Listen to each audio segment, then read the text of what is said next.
Eto bafowethu sikhuluma eDubai kude lokho maphepha na-toilet paper. So sisebenzisa imali ngabaye baqinise kwaseDubai awuhlali ungana mali sorry awuhlali ungana mali eDubai. So iDubai indzawo yabantu abanemali ngikhona khona eDubai indzawo yabantu laba rich uthi sula noma uye toilet eDubai awusebenzisi toilet paper usebenzisa imali.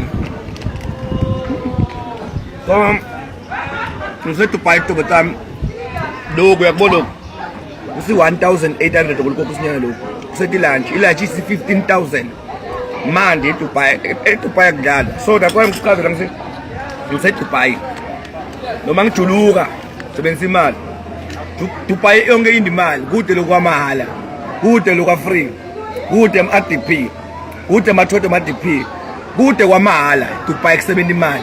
Uma ungana mali akukhona kusurvive that's why kusurvive zayithini bomatho double billionaire sa Dubai.